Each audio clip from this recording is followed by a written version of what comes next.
The fighting in Burma was unlike anything most Allied troops had ever experienced. Those who arrived from Britain, Africa, or the plains of India soon found themselves in a green, suffocating world, where the enemy was not just the Japanese army, but the land itself. Soldiers waded through rivers that swallowed men and mules alike. Paths disappeared in the mud. Maps were often useless. The jungle closed around them like a living, breathing wall, cutting off visibility, sound, and even the sense of direction. Every step forward was a physical struggle.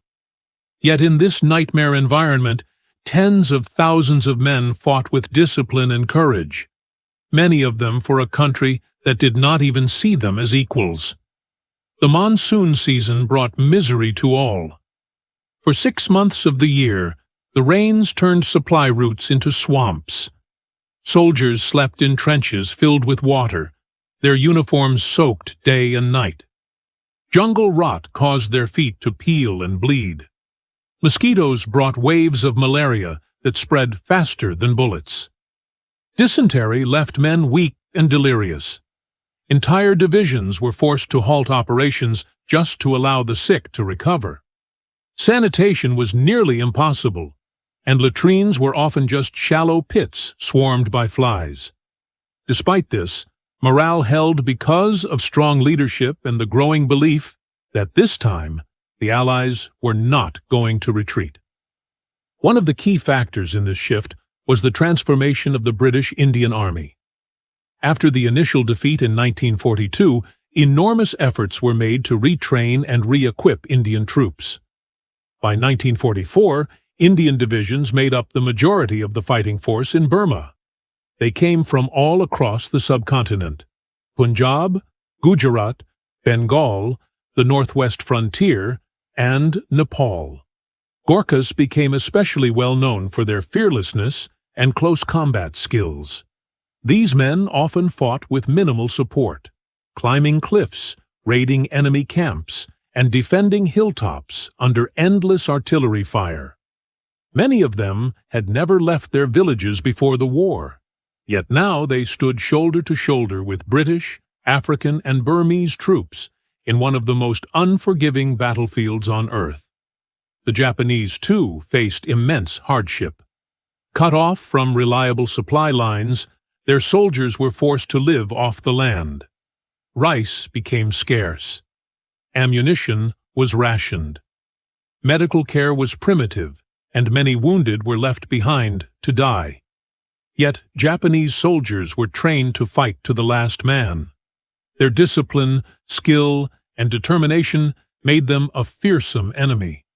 They built bunkers into hillsides, dug tunnels beneath Allied positions, and used the jungle as a shield. Their ambush tactics kept Allied units constantly on edge. Every rustle in the leaves could be a sniper. Every abandoned village might hide a machine gun nest. They were masters of concealment, and their refusal to surrender led to long, costly engagements. In the battles of Imphal and Kohima, this ferocity reached its peak. When Japanese forces launched their massive 1944 offensive into northeast India, the British and Indian defenders were vastly outnumbered. The Japanese aimed to capture Imphal, link up with sympathetic Indian revolutionaries under Subhas Chandra Bose, and trigger a rebellion in British India. They hoped that this would force the British to divert troops from Europe and delay the eventual Allied invasion of Japan. For a time, it seemed possible. The Japanese surrounded Allied positions, cut off roads, and laid siege to towns. Supplies were flown in by air, and wounded were evacuated in fragile planes under constant enemy fire. The garrisons held out through weeks of hunger, disease, and bombardment. At Kohima, the battle was so intense that it came down to individual buildings, trenches, and even rooms. Soldiers on both sides fought in close quarters, often no more than a few feet apart. The dead piled up in the streets. Ammunition ran low, but the Japanese advance slowed and then stalled. Starved of reinforcements and facing determined resistance, they began to withdraw. The Allied victory at Imphal and Kohima was a turning point not just in Burma, but in the entire war in Asia. For the first time, Japanese forces had suffered a major defeat in open ground. Their aura of invincibility was shattered. Allied troops, many of whom had lost friends in earlier defeats, finally saw the momentum shift. With this success, General Slim launched a bold plan to push deep into Burma. He relied not on conventional lines of supply, but on air support. Transport aircraft delivered food, weapons, and medicine directly to forward units. Engineers built airstrips in the jungle. The combination of ground speed and aerial logistics allowed the Allies to move faster than ever before. Japanese positions that had once seemed unbreakable were now vulnerable. At Meiktila, one of the most important battles of the later campaign, Indian and British forces launched a surprise attack, capturing the city in a swift and well-coordinated operation. The Japanese counterattacked fiercely, surrounding the Allied troops, but the defenders held out until reinforcements arrived. Mandalay, the cultural heart of Burma, was next. After a difficult fight through urban streets and Buddhist monasteries turned into fortresses, Allied forces seized control. These victories opened the path to Rangoon, the capital. In May 1945, with the Japanese withdrawing in disarray, Rangoon was retaken without a major battle. The campaign was drawing to a close, but the price had been high. Tens of thousands of soldiers lay dead in the forests, hills, and valleys of Burma. Many were never recovered. Villages had been bombed, fields burned, and families uprooted. For the Burmese people, the war was a time of terror and hardship. They had been caught between two empires, forced to choose sides, and punished no matter which they chose. Some fought with the British, others joined the Japanese-backed Burma Independence Army, believing it would bring freedom from colonial rule. After the war, these choices would come back to haunt the country in the form of political instability and civil conflict. The campaign also left deep scars on the soldiers who fought it. Veterans spoke of the unending noise, the smell of rotting jungle and dead bodies, the fear of ambushes, and the loneliness of being forgotten. Letters from home arrived late, if at all. News of their progress rarely made it to the front pages back in Britain or India. Some men returned home with medals, others with missing limbs or invisible wounds. Many of their stories were never told. In post-war Britain, the attention turned quickly to the rebuilding of Europe.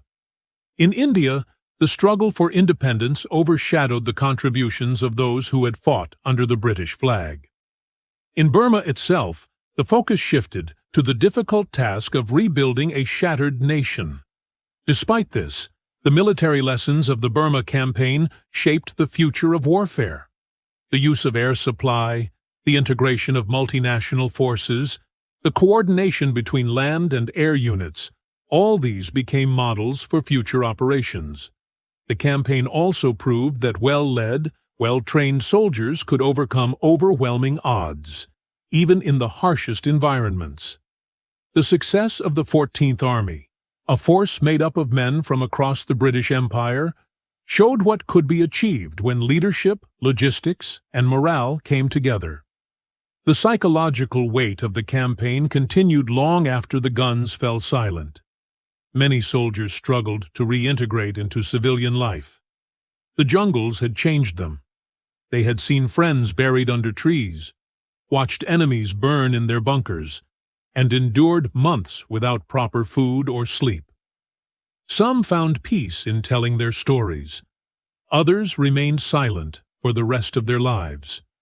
Their pain, often hidden behind quiet faces, became part of the invisible legacy of the war. As time passed, historians began to revisit the Burma Campaign. Books, interviews, and documentaries started to emerge. challenging the idea that this front had been unimportant. Slowly, the contributions of Indian, African, and Chinese soldiers were acknowledged. Memorials were built in places like Imphal and Kohima. Veterans groups held reunions. Children and grandchildren began to ask questions.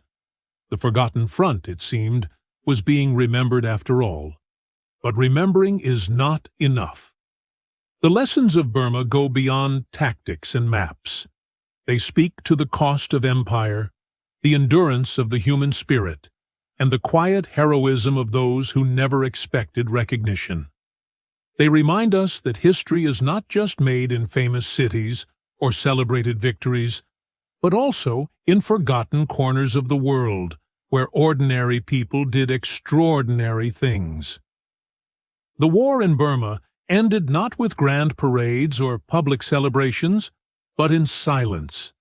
The jungles grew back over the trails that once echoed with the sounds of gunfire and marching boots. The monsoon rains washed away the blood, and the world moved on. The men who had fought there, whether from Britain, India, Africa, China, or Burma itself, returned to homes that barely knew what they had endured.